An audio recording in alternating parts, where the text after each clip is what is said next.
Well, greetings and welcome to the Dividing Line. My name is James White. We are in between debates, I guess would be the way to put it. Coming to you live from the Houston area, where everything is covered with a very thick film of pollen. I'm gonna tell you, man, you don't even bother washing your vehicle, because the next morning it's yellow.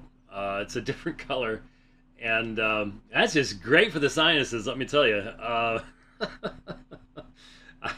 imagine the makers of most brands of antihistamine have headquarters right here in Houston. It's fun. But anyways, we're in between debates. 25 hours. 25 hours? Yeah, 25 hours ago. No, 23 hours ago. Yesterday, an hour from now. We had the debate with Leighton Flowers at First Lutheran in Houston, and 25 hours from now, there we go, we will have the debate with Dale Tuggy at the exact same location there in Houston. A number of people that were there last night said they're going to be there tomorrow night, and I appreciate that. Debate number 5. Really was thinking on Tuesday of this week that this wasn't going to happen.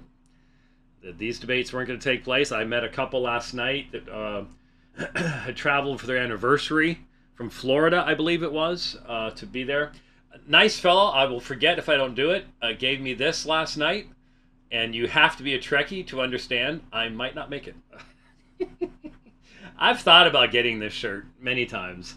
I've chuckled at it on Facebook and stuff like that, and just never pulled the trigger. So someone gave me a red shirt, and so I will try not to beam down in it.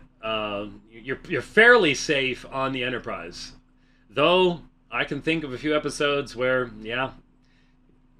being in the red shirt is a good way to die. And of course, the same actor, if you know the original series, died multiple times in a red shirt. He's kept killing the guy off. So anyway, so we had the debate last night, and and again, I will forget unless I do this. Daryl Daniel came up to me with a real nice box, gold-colored box with a red bow on it and stuff, and pretty high-quality thing, and he says, "Go ahead and open this now." And so he says, "Take out the towel completely." And I open this thing up, and this, I don't know what this weighs. I'd say between 5 and 10 pounds. It is aluminum. Machined aluminum. I'm trying to see how shiny and reflective it is. On the back, it has 1 Peter 2:16, "Act as free men and do not use your freedom as a covering for evil, but use it as slaves of God." And that's where my Twitter handle comes from, Hos Eleuthero, as free men. But it's a Alpha and Omega bow tie, machined metal bow tie, and I would love to find a way to have it in the background, but it weighs way too much. I don't think we could find a way, maybe over near the Alpha and Omega logo over here, but even then it would have to be, it's got some serious, it's solid metal. I think it's aluminum. It's beautiful. But yeah, I got this there you go. Last evening after the debates. So that was super cool, and I'm very thankful for that. And minimally, it'll end up in the background in Phoenix, because I'm not sure how many gallons of diesel we would burn over the years carrying that much weight, a solid chunk of metal in the RV. So, anyways, I want to make sure to thank everybody for those things. Red seems to have been the color last night. Now I think about it. Oh yeah, Rich says.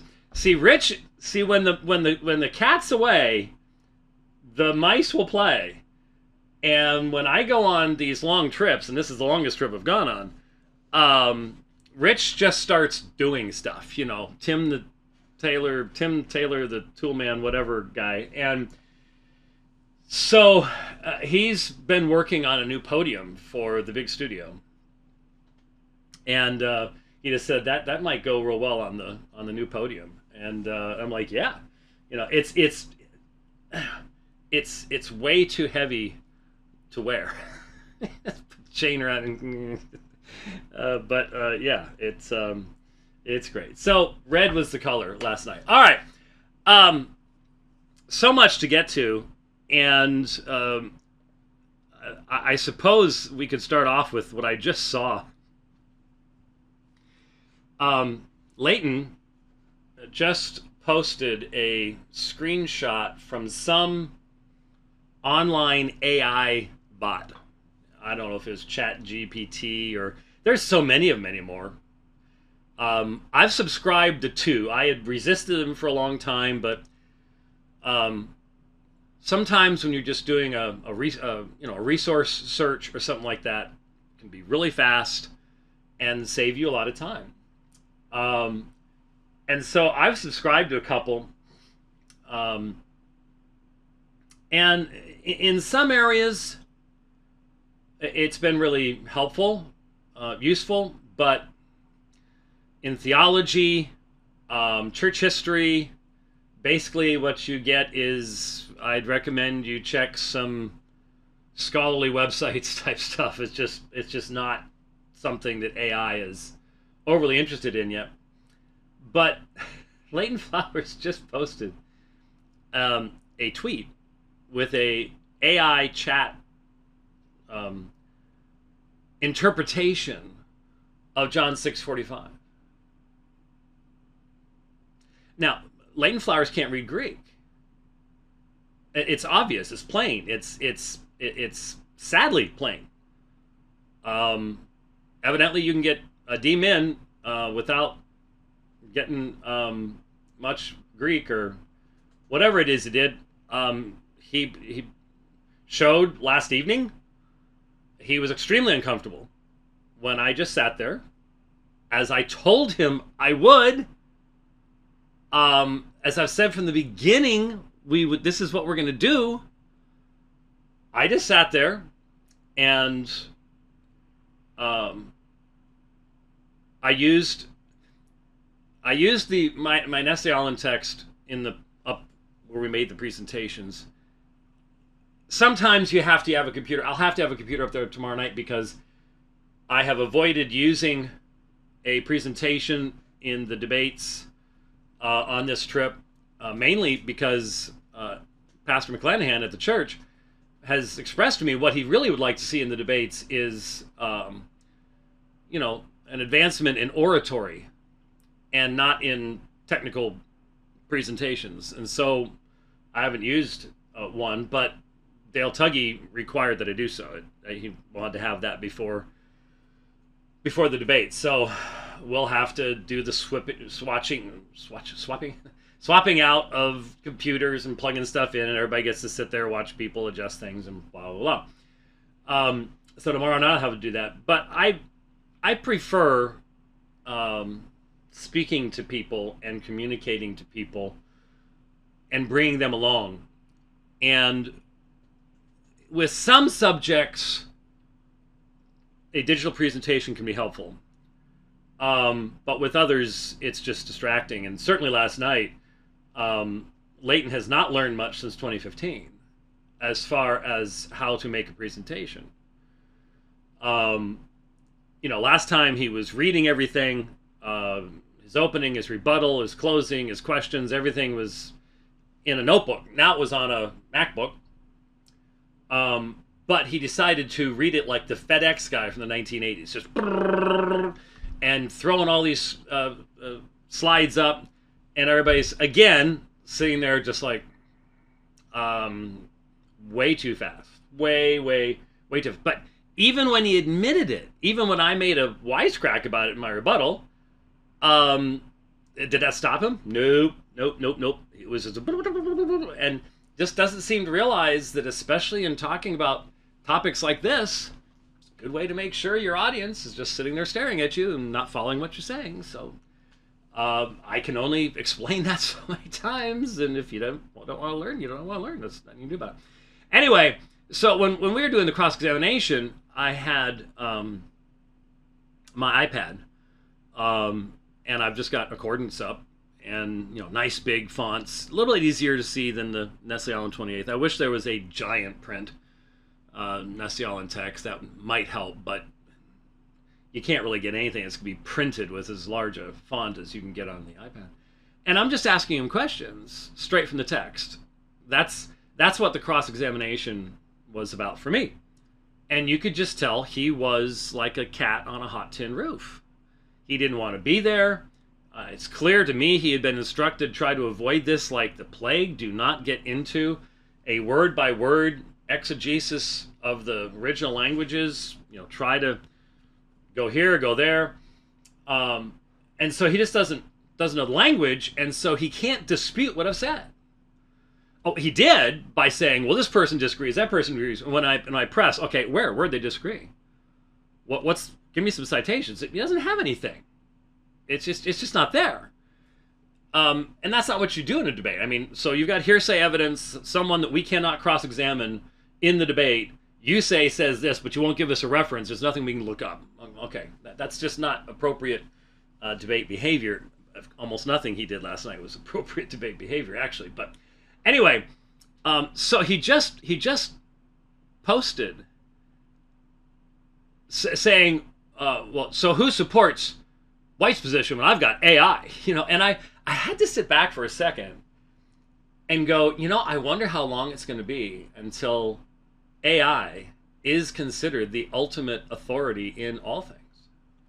It's pretty obvious to me Gen Z is already there. So many of these if it's online, it must be true. There's a real lack of critical thought, but it is amazing to see. Now, some of this morning, there's been a lot of chatter online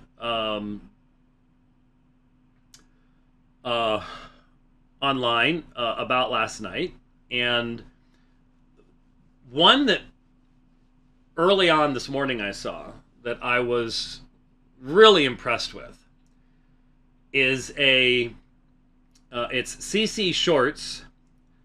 The exact moment the debate on John 6 ended between James White and Leighton Flowers, and why. And it's a 2-minute and 20-second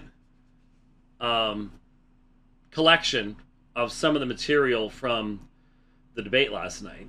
Very well done. And I want to... Whoops, hold on there a second now.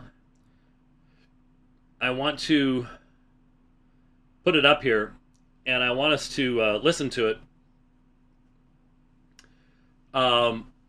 Because if I had put together a less than 2-minute summary of what the debate was actually all about, not all the but the babies and all the every tired mantra from Soteriology 101 repeated ad nauseum over and over again on every subject, that Calvinist this and Calvinist that, and even got a shot in at presuppositionalism. That was pretty interesting.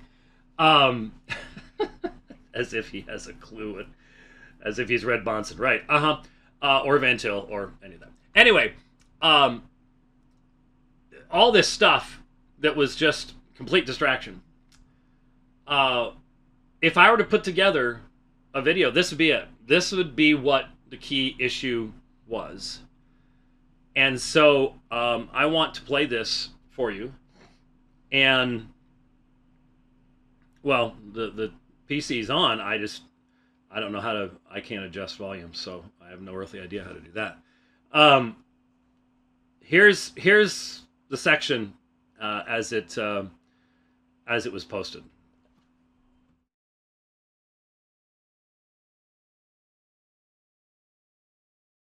What if verse 45 actually comes after verse 44 and is describing the drawing that results in giving of eternal life and resurrection?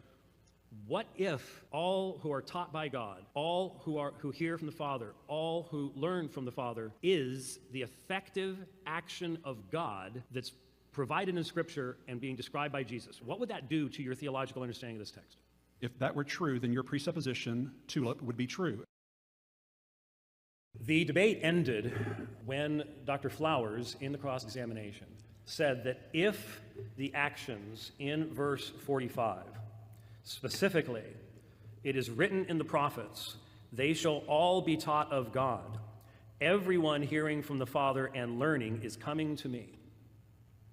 When he admitted that if those are effective actions by God, specifically teaching, as in revealing who Christ is, and they who are drawn, that's the contextual reading, they who are drawn are taught by God, that's why they are effectively drawn, and they hear, everyone who hears from the Father, everyone who learns from the Father is coming to me. If those are effective actions by God that describe what drawing is, he admitted, that means my position is correct.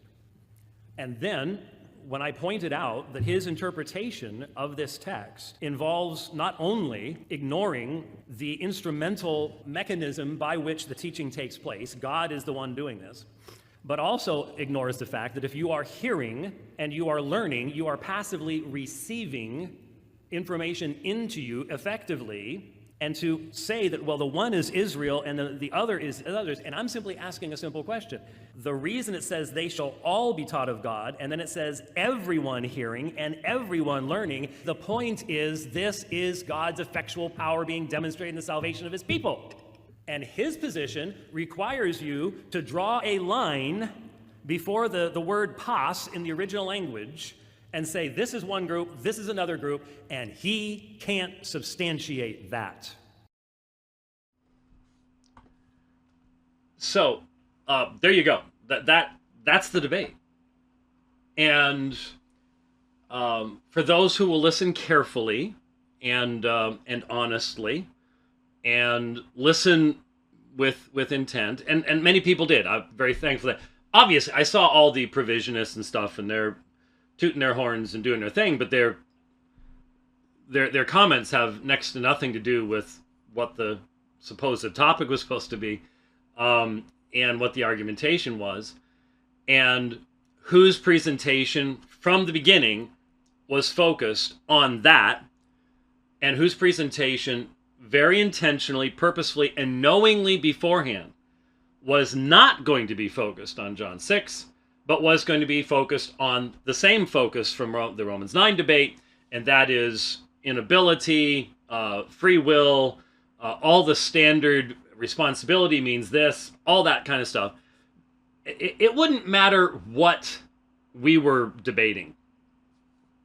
It would not matter what text we brought up. For example, we could debate 1 Chronicles 26:18. Leighton Flowers and I could debate. We could say, let's have a debate on 1 Chronicles 26:18, which says that the Parbar on the west, there were 4 at the highway and 2 at the Parbar. It's the only time you'll ever hear me speak in tongues.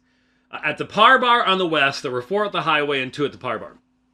That's 1 Chronicles 26:18, and I believe Leighton Flowers would have an ability to go after something like that and find a way to talk about all of his favorite things, which is what Soteriology 101 is all about. So it doesn't matter. It was very plain from his prepared cross-ex questions. I had no prepared cross-ex questions. I had no notes. I had my Greek text. That's all I had. I didn't have anything else. I never even opened my Johnny Cash Bible. I had the text. That's what I said I was going to do. That's what you should be able to do if you're going to engage in this type of thing. That's what I did. And so the cross-ex questions, what was I doing? I was just sitting there. You know, there's 2 10-minute segments. And so after his first 10-minute segment, I'd done my 10-minute segment. We ended in verse 45. Second 10-minute segment, I picked up with verse 45. That's just just pressing on. That's what you're supposed to do. He started his second cross-ex. Notice it was the beginning of the second cross-ex with infant damnation, Baal Gate.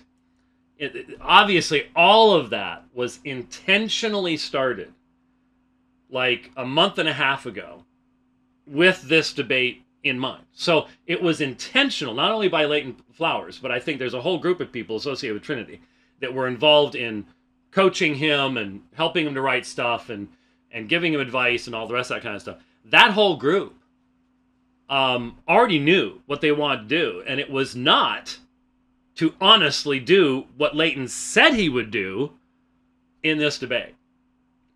So that was there. So if you go back and listen to it, you will see. I know what his position was. I took the time to listen to his decalvinizing John 6:44, and I had started listening to this almost 3-hour long blatherfest that he and some other people did. It just wasn't even worth the time.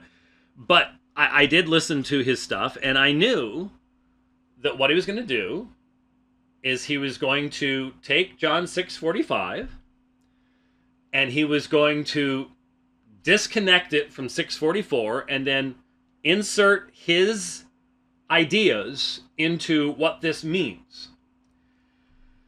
And I recognize, a lot of people don't know, and some people aren't interested in finding out, but you need to understand where he's coming from when we talk about what John 6 is all about.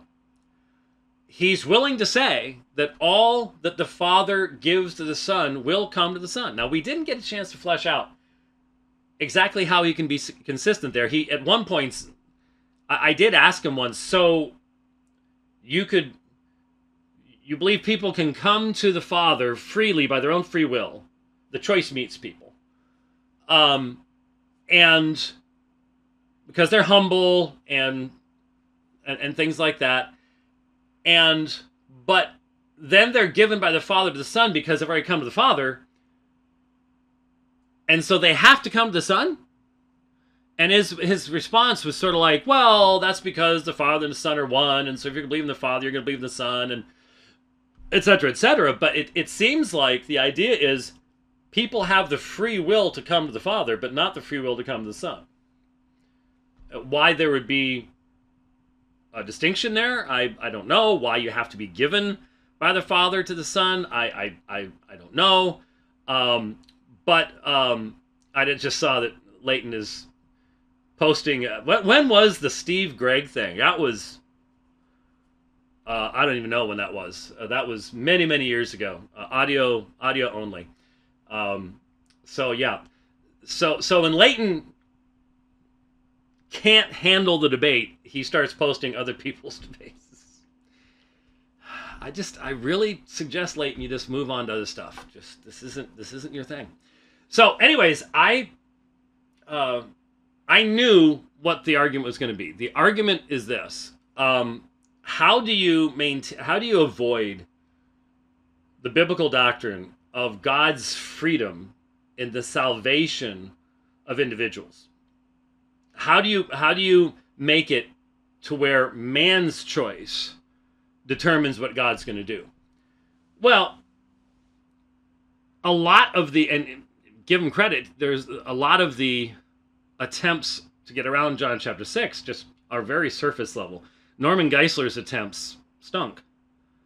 They really did. He didn't even try to give a coherent interpretation of John chapter 6. He just didn't. And so what he and others have done is to say, well, yes, the Father gives a particular people to the Son, but it's because they've already come to the Father. So they make the free will choice. Nobody's truly dead in sin. Nobody's truly in Adam. Nobody is an enemy of God. Everybody has the ability. It's weird. No one can come to Christ. No one has the ability to come to the Son unless drawn by the Father. But everybody has the ability to come to the Father, which is obviously absurd. But anyway, synergism is synergism. And so the idea then is to go to verse 45, and we're gonna pop this up here. I posted a fairly lengthy item on Twitter this morning. If you're not into Twitter, then I'll sort of repeat some of that stuff today. Oh man, I wish. Well, maybe we'll see. We'll see if this will actually work. Let me expand the fonts here real quick, so it's a little bit clearer. Of course, some of you don't need that, but I do. And let's look here, and then let's look there. Okay, all right. I just got to remember that I take up the bottom part over there on the Greek, so I'll have to keep scrolling it so that we can see it. So what they do is they take verse 45. We'll put up the English up here. As it is written in the prophets, and they shall all be taught by God. Everyone who has heard and learned from the Father comes to me. So the idea is that you take this text, they shall all be taught by God. Leighton said in the debate, he interpreted this as God teaching Israel. That all Israel has been taught by God. Even though in both Jeremiah 31 and Isaiah 54, the two probable locations for the origination of the phrase Pontus didactoi theou, that is specifically in regards to, in Isaiah 54, it's the covenant people of God redeemed, not just the mixed old covenant people, but the specific redeemed people. And Jeremiah 31 is about the new covenant. So that's the elect that is in view in both. So that would not flow from the Old Testament passages. He tried to go to some other places in Jeremiah 32 and stuff like that, instead of the sources that were actually being used in John 6, another interesting maneuver. But anyway, so everyone's taught by God, and then everyone who hears. And so the choice meat can hear. The non-choice meat don't hear, or they don't open their ears, they don't open their eyes, or whatever else it might be. And learning, they learn and they hear, and as a result they come to God. And when they come to God, then God the Father gives them to the Son. So you go to the end, 37 through 45, you go to the end, and then you read this into verse 45, and you go backwards. And there's even, he jumped down and kept giving wrong references. But down to the end of the talk in John 6, but there are some of you who do not believe, for Jesus knew from the beginning who they were who did not believe, and who it was who would betray him. Now, that causes all sorts of problems for open theists and things like that, and we then get to ask questions as to how Jesus knows these things, and what's the source of this supernatural knowledge, and these are things that that provisionists don't really want to be talking about. It's not something that's the favorite part of their discussion. It's really where it should all start, but anyway. So, and then I pointed out verse 65, and he was saying, for this reason I have said to you, that no one can come to me unless it has been granted him from the Father. And I pointed out that elegant here is in the imperfect. And the imperfect is a somewhat unusual. It's not, you got a whole lot more presence and eris in the New Testament. I think, I'm not even sure if perfects don't maybe outnumber, but imperfect is a continuous action in the past, and there's different syntactical categories, and one of them is the iterative. And so it's repetition. It's something that is being repeated in the past. I think that's what's saying. And he kept saying to them, for this reason I said to you, no one is able to come to me unless it has been granted to him by the Father. So the granting to him is the same thing as the drawing of verse 44. But again, once you take verse 45, you disconnect it from 44, you take it out of its place, and you read autonomy, free will, human capacity, etc., into it, then you can use it to then change the meaning of everything that goes before and everything that goes after by saying it's not the Father's choice. It's our choice to come to the Father. We have the freedom to do that. We have the dunamis to do that. But once you come to the Father, you don't have the ability to come to the Son unless the Father gives you, and that's what verse 65 is about. So, anyway, the point was, I, in my opening statement, knew this was where he was going to be going, and so I pointed out various of the problems in that concept. And in the rebuttal, in his opening, again, the high speed stuff. I don't have it right here. I did post it on Twitter. I saw Rich mentioned. He said, "Did you see the?" He did the same thing to Matthew 23:37 that he's done over and over again. He's been corrected on it over and over. Said, "No, I'm not looking at the slides." And so he sent it to me. He rolled the video back and screenshot it and sent it to me. And again, all the context of Matthew 23:37, the Jewish leaders, just gone. It's God wanted to do this and they would not, and the entire actual meaning of Matthew 23 is right out the window. There are just a couple verses in the New Testament that they never got quoted correctly. Acts 2:38 and 39 by some of our dear brothers, and then Matthew 23:37. So anyway, when I had my opportunity for rebuttal, I again refocused everything, and I said, okay, as I told you, what he's doing is he's looking at Matthew 6:45, and he's reading things backwards. I had a guy on Twitter today who says he has an MDiv, who asked me to identify the source of the rule that says that you should interpret a passage in the order in which it was written. I almost took his tweet and read it back to him backwards to see if he appreciated that.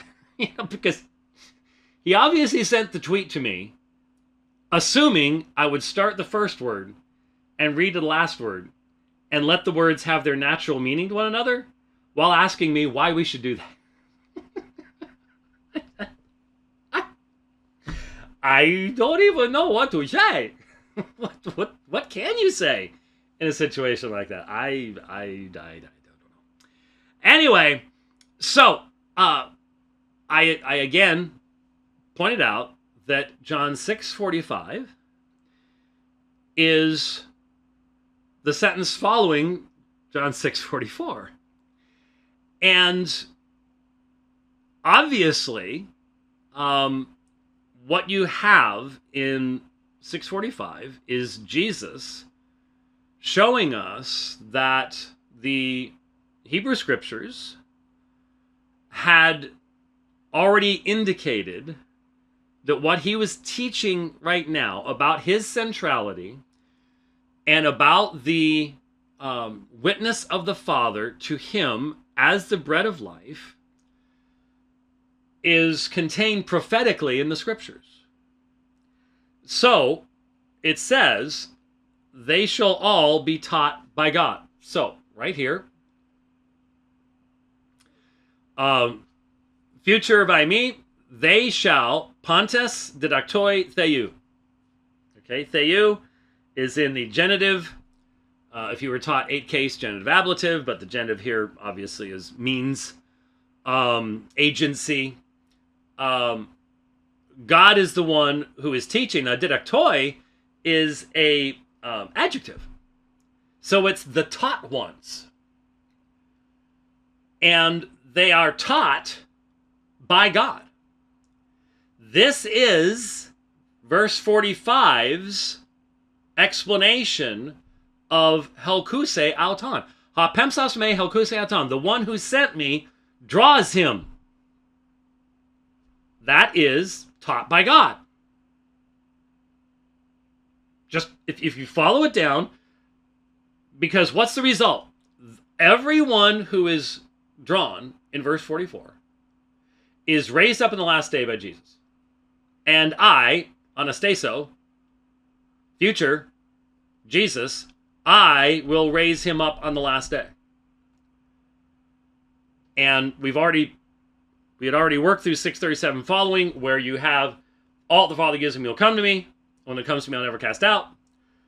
And that results in all the given to me by the Father, I raise up in the last day. So coming to me, being raised up in the last day, they are the same thing. This has already been established before that, and Leighton did not argue any of that. He agreed with that. So, they shall all be taught by God. Pontus, all. What all? Well, in Isaiah 54 and Jeremiah 31, it's the new covenant people. It's those who are forgiven. It's the elect. In verse 44, no one has the ability to come to me unless the Father who sent me draws him, and I will raise up on the last day. We already had verses 37 and following. There's some specific people that the Father gives to the Son. When you're given the Son, you come to the Son. That's why you come to the Son.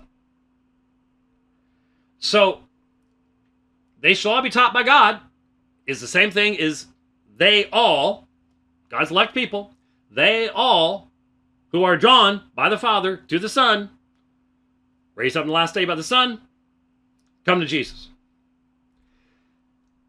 Then, I pointed out that you have Pontus, they shall all be taught by God.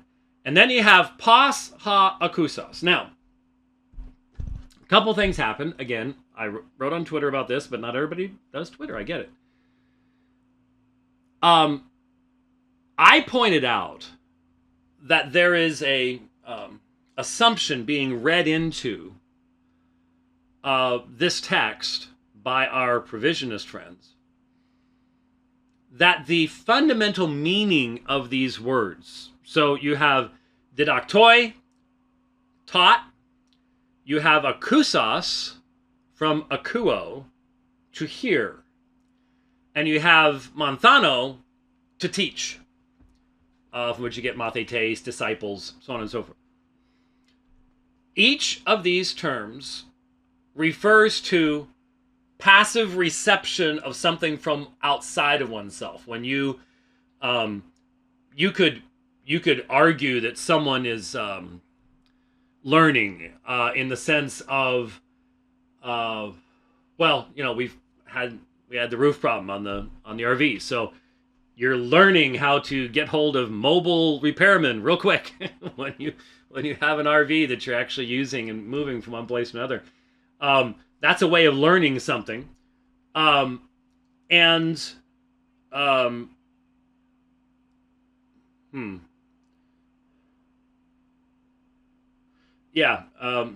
Rich, I can't do that without stopping the program. It's supposed to be, if it's supposed to be in the presets, so we'll have to fix that in the presets, but I have no way of doing that while I've got stuff on the screen, things like that. It's just not, it's impossible.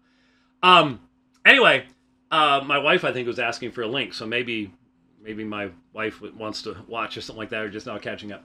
Maybe someone can help with that. Anyway, so you can come up with some context, but in this context, in John 6, this is God actively bringing about something. Teaching, which is the same as drawing, and you have the one hearing and the one learning.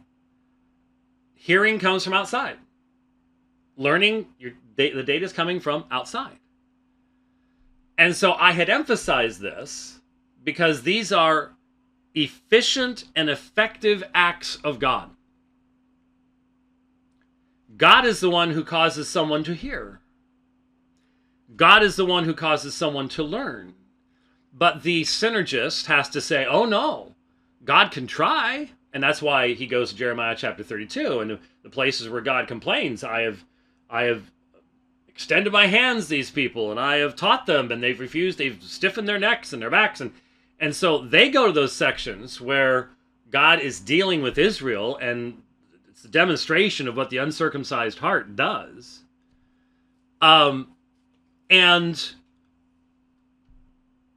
takes those to be the general application, rather than the places where God has capacity. Isn't it interesting that this is right after verse 44? No one is able to come to me. The inabilities of man followed by the provincious interpretation, verse 45, the abilities of man. There you go.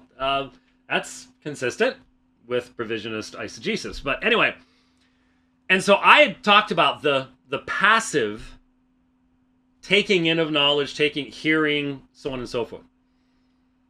In his final statement, in his closing statement, he attempted to undercut that observation by first erroneously identifying hearing and learning as passive verbs, and then catching himself going, no, they'd have to be passive. They're active verbs.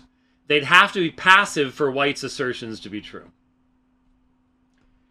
I only had the opportunity during one of the, I think it was 30-second audience Q&A sections to just throw out a correction.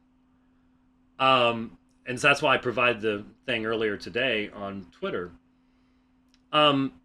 These are participles. And if you don't read Greek, I understand how you could miss that. If you're just putting your cursor on something, you see aorist active and say, active, got him. Got to read a little bit farther down. Participle masculine.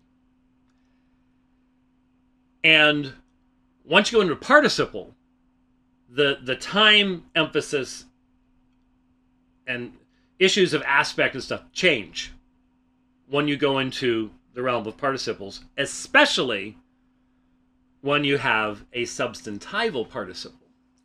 And again, if you don't read the language, if you don't regularly read Greek, okay, I regularly read Greek.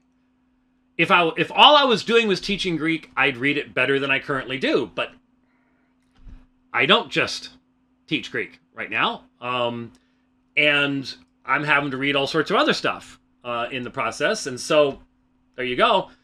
But I've taught Greek for years and years and years. I did all of my everything I read in that debate, I translated live during the debate. Leighton Flowers can't do that, and I don't know more than 2 or 3 other people actively involved in doing debating anywhere who could. That's a fact.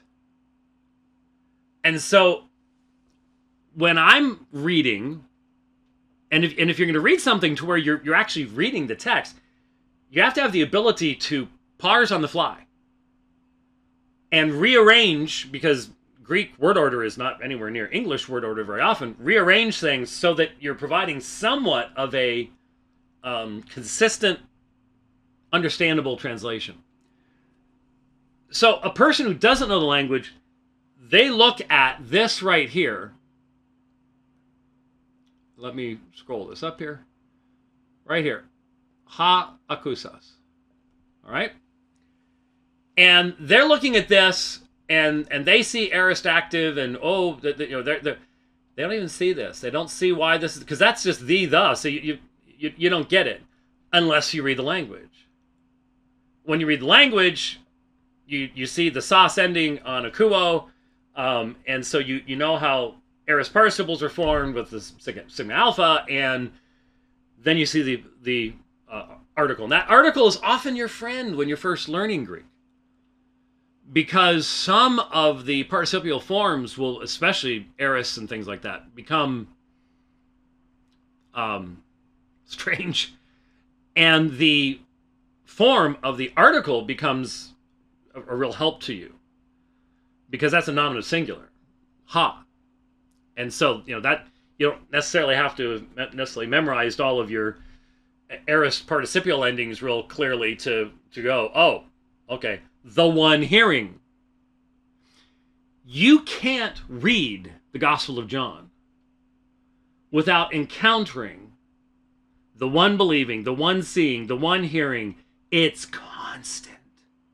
It's constant. You can't be dealing with this text if you can't recognize these things. And so, likewise, that article right there, right there, is also functioning for this participle right here, the one learning. So, para tu patras is a descriptive phrase, a prepositional phrase. hearing from the Father, just as taught by God, and learning, and you could expand the translation out, the one hearing from the Father and learning from the Father. If you wanted to do that, you could do that. That would be perfectly proper. It'd be a little bit stilted, but you could do that. So that article is also functioning with this participle right here. So what Leighton did in his closing is he gets up and he goes, these are active verbs. They're not passive. He has not understood what I've even been talking about the lexical meanings. So something called semantic domains. When you study lexicography and how lexicons are produced and how you look at the use of terms in language over time in different ancient languages, well, modern languages too, obviously. The meaning of a word has a semantic domain, and within that, you can have different nuances. And so, hearing something coming to you from outside, learning something coming to you from outside. This was the passive. It had nothing to do with verbal aspects. It had nothing to do with parsing it. It had to do with the meaning. So he tried to come back with, it's active. It would have to be passive. Wouldn't have anything to do with it. Has nothing to do with it at all. And he doesn't see that, if you're going to make any distinction between they shall all be taught of God and then everyone hearing from the Father and learning comes to me, it's just this. Just as up above. So, for example, let's scroll up here to, John 6:40. And this is the will of my Father. Oh, got to put it up there. And this is the will of my Father, in order that hina pas ha thearon ton huion.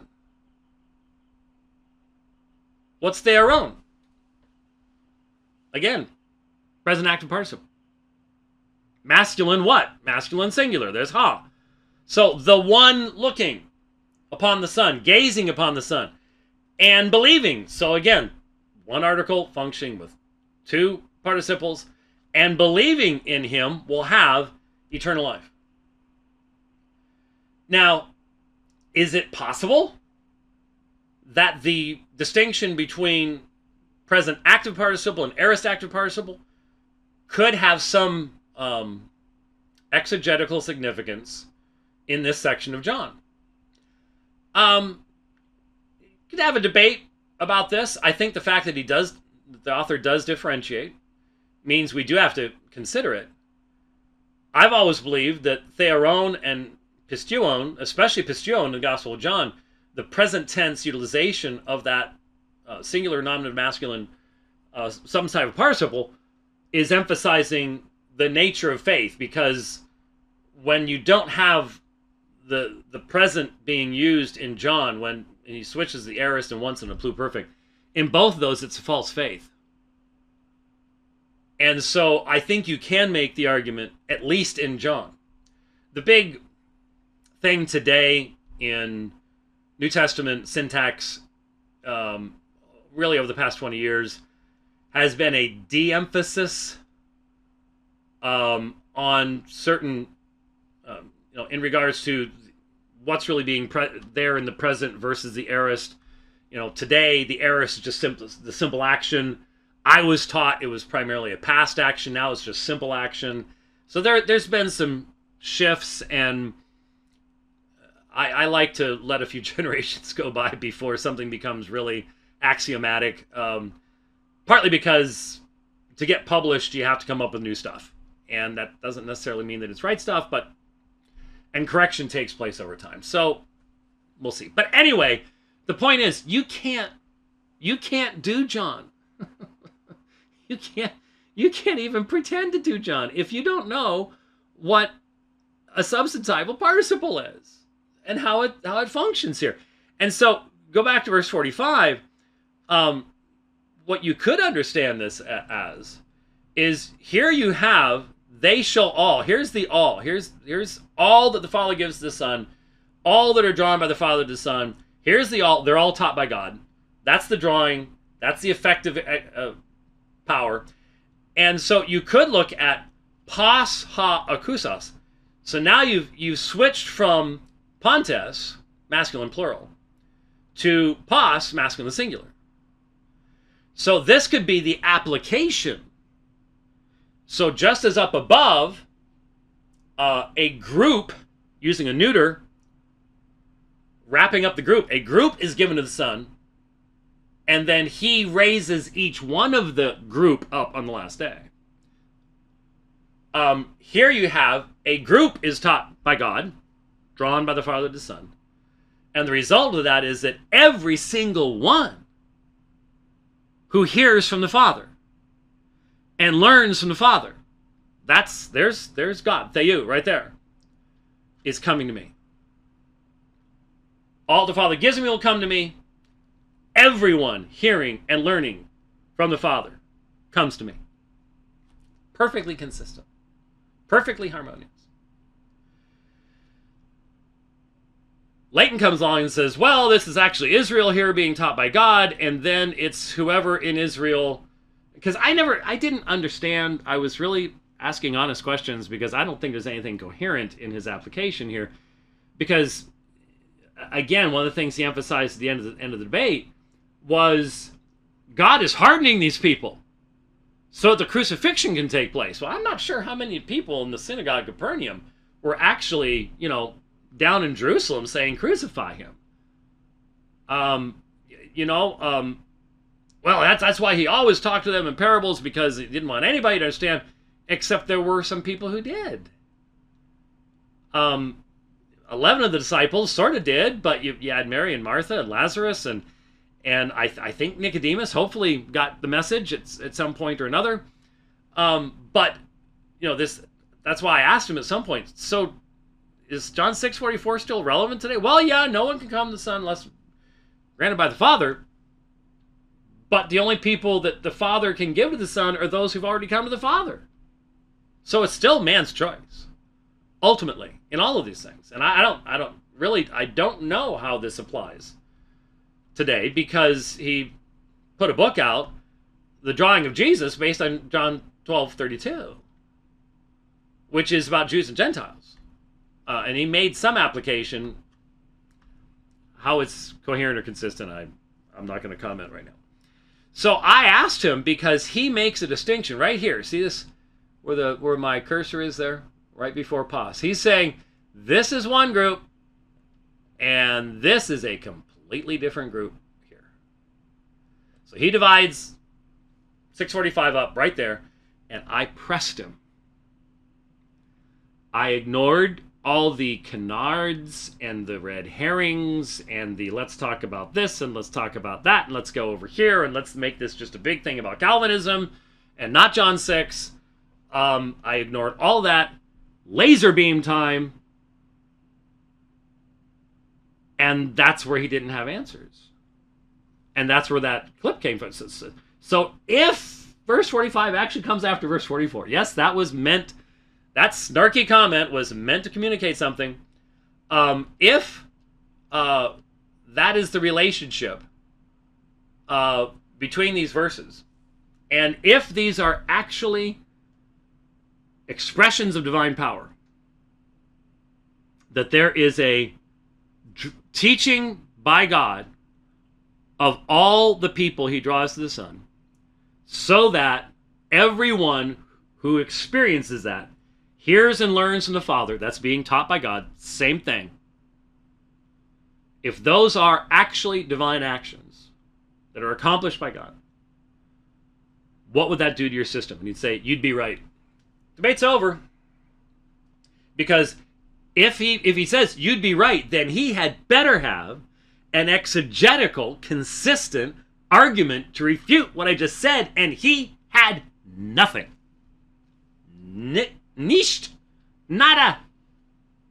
Nothing there. And so I could just tell, they had a discussion. Don't get into the text like that. Well, you can't help it. You have to. You've got to get into the text. You can't be running around all over the place, which, during his cross-examination he did. So, there.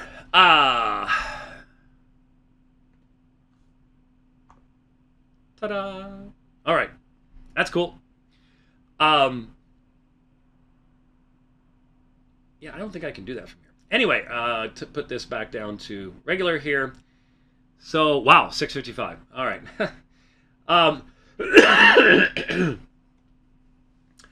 I didn't get my one-string banjo, which if you saw the opening, I wouldn't have accepted it anyways. I may look for one myself, though. Though, to be honest with you, my feeling right now, when I left, oh, I should mention, a lot of people did catch this. One of the audience questions was, can you, and it was addressed to Leighton, can you call conversion a miracle? And he couldn't. He talked about all sorts of stuff that surrounded it, that were acts of grace and things like that, but he couldn't call conversion a miracle. And of course, I only had 30 seconds, but I'm like, take out a heart of stone and give it a heart of flesh. That is absolutely a miracle. You absolutely have to believe that. Everybody in here knows. Everybody in here who's a follower of Christ knows that their conversion was miraculous. But if you believe everyone has that capacity and power, and fundamentally do not believe that there is a necessity of extension of specific grace to bring that about, that was telling. That was very, very telling. And so the church has the participants go into 2 other rooms in other parts of the building to meet and greet, take pictures, sign books, get really cool gifts. And so I sort of saw him. I went off the stage one direction and was joined up by Rudy Jabouri. Rudy and his family sort of take care of me. They just brought me Chewies for dinner. Very, very appreciative of that. And they take care of me while I'm here in Houston. They used to be members of PRBC years and years ago back in Phoenix. And Rudy's an Assyrian. And so I even made him a reference to the Assyrians. I tried to find other funny ways to work the Assyrians into the debate. Just to take shots at Rudy because, Assyrians were once in control of everything, and now they're not really in control of anything at all. So, anyway, but I'm walking with Rudy, wonderful guy, great family, and I say to him, if you ever hear me in the future giving consideration to debating Leighton Flowers again, I'm asking you to punch me in the nose.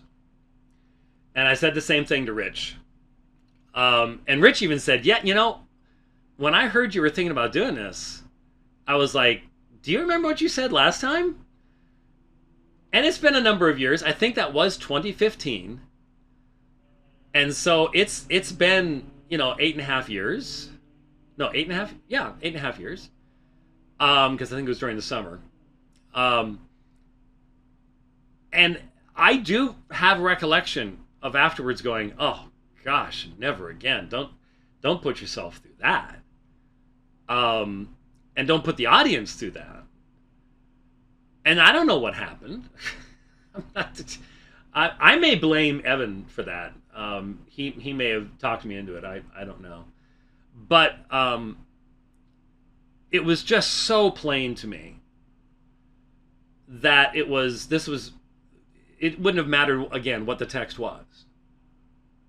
His intention in every debate is simply to give vent and expression to his detestation of Reformed theology, Calvinism, whatever else you might want to call it. And he just has his detestation has only increased since 2015. And that's why I think he was under pressure last night. He just announced that he's leaving the position he had with the liberal Baptists in Texas. And he's going to be doing Soteriology 101 full time. I know he teaches for Trinity, but that's a really small school, and small classes, you don't really make enough to live on doing something like that. So I'm sure this other had been an important part of that. And so he needs support. That means he's under pressure. would that explain the yelling and the fast talking and the that everybody got? Because I did see one guy saying, oh, white seemed to be really low energy. Well, I suppose in a sense. I mean, I have been hospitalized recently, but I don't think it was low energy. What happens in a debate when my opponent starts losing it, and this happened in the first debate that I did in August of 1990, when Jerry Matatick started getting crazy in that debate, because I wasn't doing what his previous opponents had done. I am naturally wired by God to become more calm and more focused. And as I see it, I'm just giving him more rope. You want to start tying yourself up? Okay. I'm not going to get in the way. I'll let you fly off the handle and run off the rails, or whatever terminology you want to use. If that's what you want to do. Okay. We'll let you do it. And that's just the way I am. And that's what I did. And so, why should I try to talk as fast as him? Why should I even, why should I grant legitimacy to all the wild and crazy stuff that he's going after, when the only people I'm there to debate for are the people who are going to seriously consider the topic of the debate and who has handled the scriptures consistently? But why else do anything? Why do anything else? I don't know. So, so there you go. Fascinating evening. Now, one little thing. I just heard a gust of wind go by, so I heard stuff moving. Just so y'all know, I should let everybody know. It's fixed. There is a nice, I'm wondering if it may not end up being permanent, patch, real good patch job up there, with even thicker rubber than had before, and we've already had rain and stuff, and we're good. I'll let you know that was a $900 repair on the roof, but I'm awful glad there was someone who could come out here and do it fast, because I would say it was raining within 3 hours of when they finished. And I could show you the pictures. It was down to the wood. That would not have been good for the unit to have been exposed to that weather. So we did get that taken care of, and I'm very, very thankful for that. One other thing I did want to do before we wrap stuff up here, as long as Rich tells me that the stream is still, I'm not seeing any cash go by, so I guess we've got a good connection going on here. Is I wanted to go ahead and I had said last time that a couple times in the it's good, all right. Wow, we got a lot of people listening today too. Nice to have all you provisionists with us. Hungover today? Interesting. I know we're gonna have a conversation, Rich. I'm wondering if it's being later in the evening. I really wonder. We've had a lot of people, much more live viewing the last two dividing lines than we normally have, because we normally do them more during the day, and people then watch it another time. But I'm wondering, maybe evening time's the time to do it. Oh.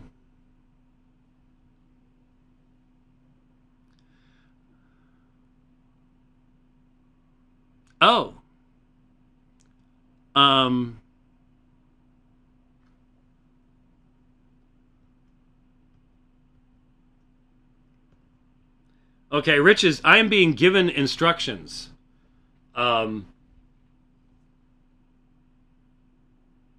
okay.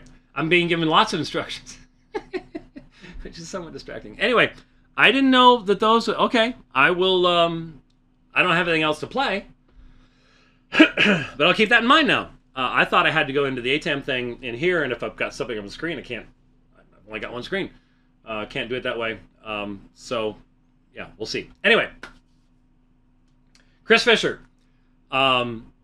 And so we're still doing the debate thing here. Oh, by the way, I did tweet last night that the debate here in Houston was significantly more interesting than the doddering old man giving a speech in Washington, D.C. And that, I think, was unquestionable. I think that was true. What a mess that was. And that man's soul has been sold to the culture of death. Oh, it's horrible. Just horrible. We won't go into that right now. One thing I will do, since I have it up, and I mentioned it last time, and before I forget it, we'll just go ahead and do this. In that debate, Matt Slick, Chris Fisher, I don't remember if Chris Fisher tried to preemptively do this or just what. But at least 3 or 4 times. It came up that Matt Slick would probably quote, or did quote from, I think he did quote from at some point, 1 John 3:20. And here's 1 John 3:20, 3:19. And by this we will know that we are of the truth, and will assure our heart before him. In whatever our heart condemns us, for God is greater than our heart, and knows all things. So, because maidzon estin hatheos, tes cardias hemon, kai genoskai panta. So, there is the promise here that God, by his Spirit, will assure our heart before him of the truth. This, again, primarily in the context of those who've gone out, we might call them proto-Gnostics, those who were denying that Christ came in the flesh. So this is causing division. And will assure our heart before him in whatever our heart condemns us. For God is greater, maidzon, hati maidzon estin hatheos, God, tes cardias hemen, than our heart, kai genoskai panta, and knows all things. Now, you can say, contextually, is this meant to be an overarching theological statement that God knows all things?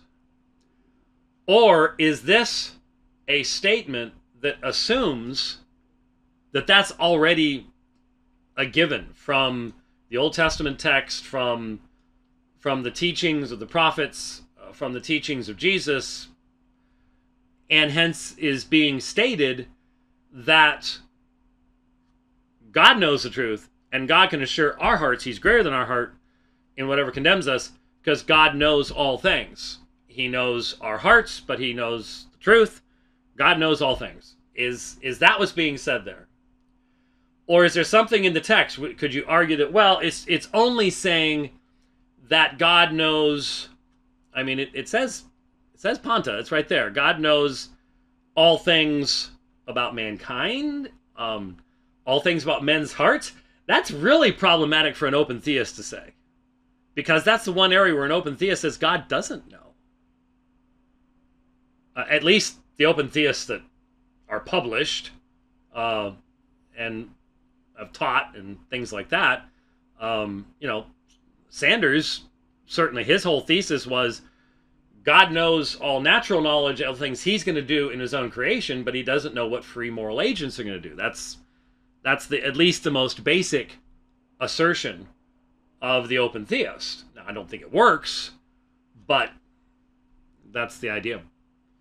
So, the response that Fisher gave was to pop up to 1 John 2:20. And he tells this story. He told the story, I think he told the story in the debate. And I know he told it more fully in the after program thing, where I guess there was some communication or something. I think it was with the Will Kinney guy. I don't know. I don't remember what the context was. Anyway,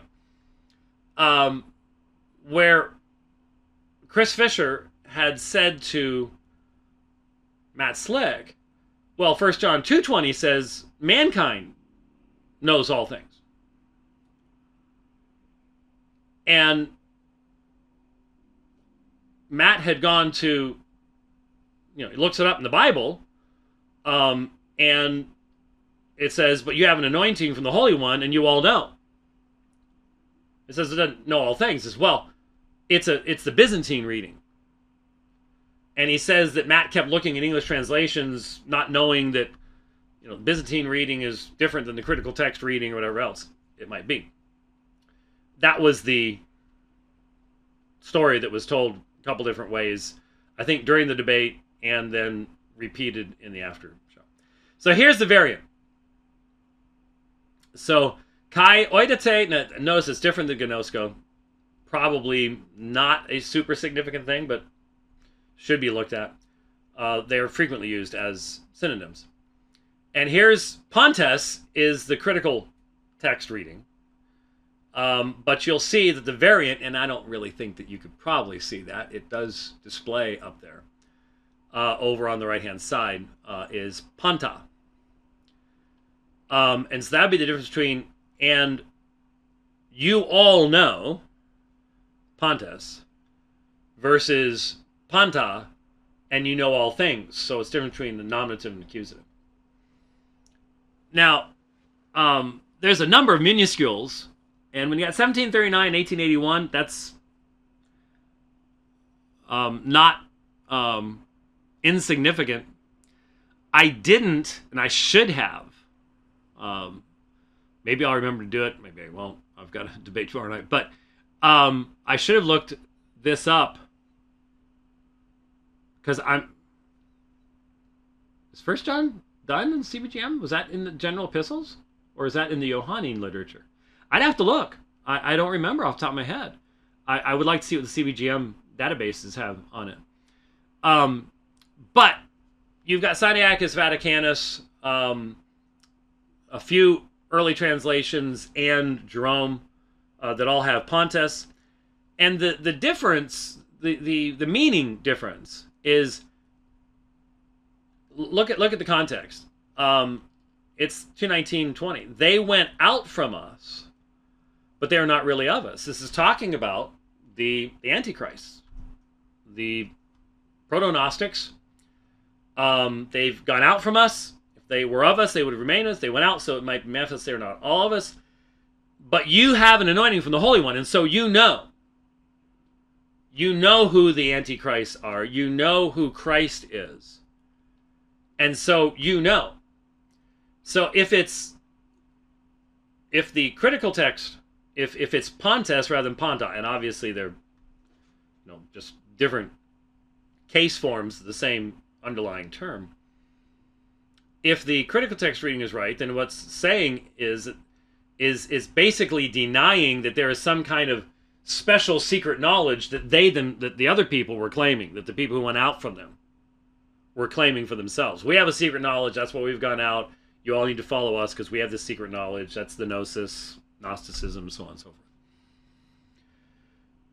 But if it is Panta, if you have the Byzantine reading of Alexandrinus and again, 33, that's an important manuscript, then is that parallel to 1 John 3, what we just looked at, where it says God knows all things? And the answer is no. This would not be a claim to omniscience on the part of human beings. Every time that Chris Fisher said that, I'm like, what is he talking about? It's not saying you know everything. It's saying that you know because of the chrisma. And he kept saying, well, you have to argue contextually. Okay, contextually, you have a chrisma from tu hagiu, from the Holy One. That chrisma is not omniscience. That's absurd. That is the last possible reading of the text. It would be saying, you know who Christ is, you know who those in the fellowship are and are not in the fellowship, because you have anointing from the Spirit. That has nothing to do with omniscience. And I'm just like, I really wonder, what's the motivations of someone that would make that kind of wild, wacky assertion, other than, well, it works real good in online debates because nobody knows what I'm talking about. Okay. But he kept saying, well, you have to make a contextual argument. Okay, the context says that's stupid. You have a chrisma for the Holy One.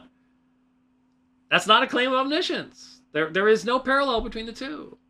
So I just thought it would be useful to address that while we had accordance up and could pop it up there and accomplish something in the process. So tomorrow night, if you're asking, how am I feeling? I'm going to be there. And I'm looking forward to it. It's going to be a whole new... Last night, Reformed people were not in the majority in the audience, in the room. Evan estimated it was about 55-45 for the provisionists. They did not seem overly happy in the room last night. I'll mention that. I can't imagine that there are all that many Unitarians that are going to be showing up tomorrow night. Could be wrong. I've certainly seen them show up in other contexts. So for Dale Tuggy, they may.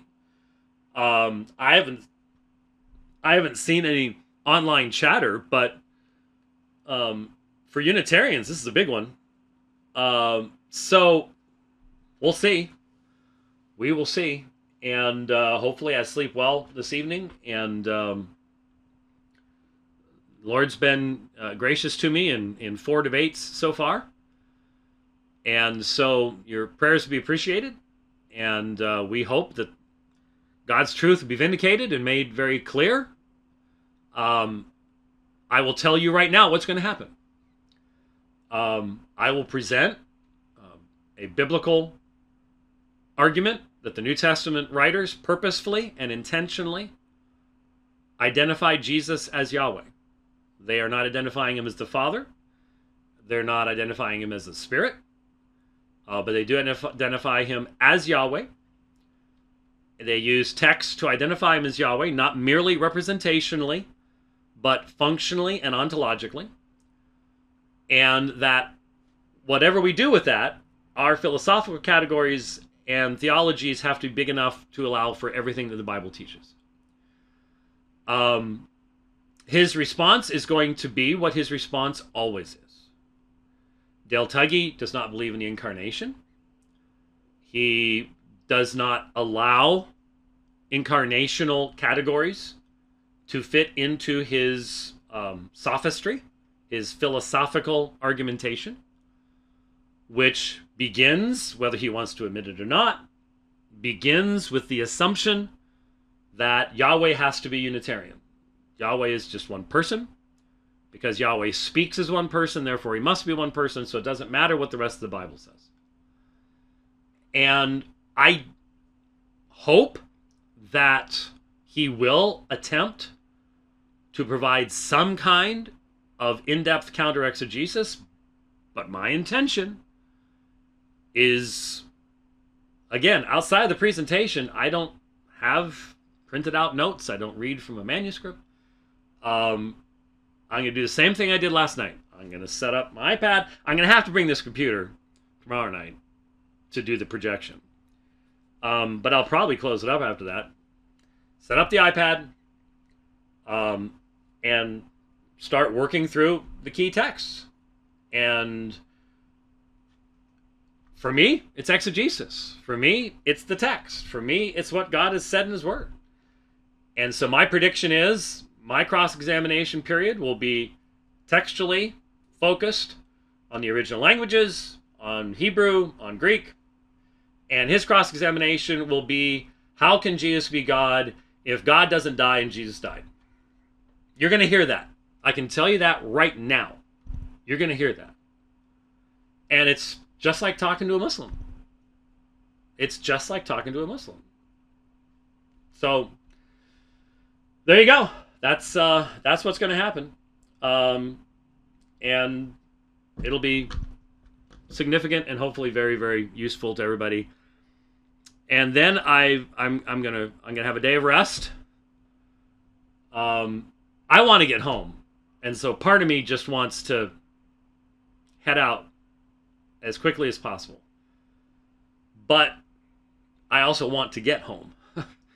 And after doing 2 debates like this, I think it would be good. Give the body a rest, get some extra sleep, get a nice long nap.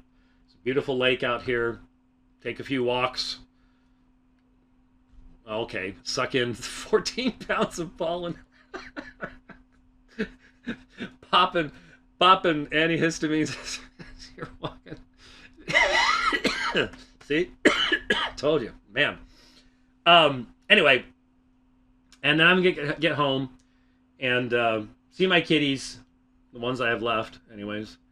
And Kelly tells me that Sophie especially listened to the entire debate last night. And I told you, Sophie's a tortie. And I adopted her last year, and she's now obviously fallen in love with my wife too, and I'm very thankful for that. I really hoped that would happen. When torties decide they're going to love you, they're going to love you for the rest of their life. That's just the way they are. And I'm really looking forward to getting to cuddle with her and Deanie and miss Coper, but have wonderful memories of him. And but get home, and who knows? I don't know what Jeff's schedule is, but I could be up on Sunday. Who knows? We'll see. It would be fitting, wouldn't it? The way this whole trip has gone. Yeah, prayers appreciated for the long drive back, safety, rest, recovery, because I'm heading to Louisiana at the end of April. I wish I could give you an announcement. We gave people till today to get their act together, quit playing around, and make a commitment as to whether we're going to have some debates there or not. And now we've been told Monday, and I and the pastor have agreed. That's it. There is nothing beyond that. That if they keep playing games on Monday, okay, we're done. We tried. So we'll see. We'll see what will happen. I mean, the debates would be useful, but you have to have somebody you can actually work with. And we've been trying for months, and there's no excuse. There's no reason for it. There really isn't. It's just silly. But anyway, so much coming in the future. Need your support. Appreciate your support. This is support. Thank you very, very much. I know not everybody has the machine shop to do something like that, but I really, really appreciate that, and we appreciate your support for the travel fund. The travel fund's how we do this, how we have money to repair the roof when something goes wrong while you're on the road, and we really appreciate it. And to do this wonderful studio, which you all made available. And everybody who sees it when I travel, they're just astonished that the bedroom of this unit is actually a 2-camera 4K studio. It is a 2-camera. I know. I feel sorry for this camera. We don't use it enough. But I have to look like this to my computer if I'm using that camera. So that's sort of how it works. Obviously, if we had a guest in here, we'd end up using that one, and we'd stick them over there and things like that. Anyhow, all right, thanks for watching the program. I'm sitting here yammering away and hadn't even queued up how to get out of here, and that's like that is how we get out of here. And I appreciate your watching. We'll see you, Lord willing, on the trip home next week.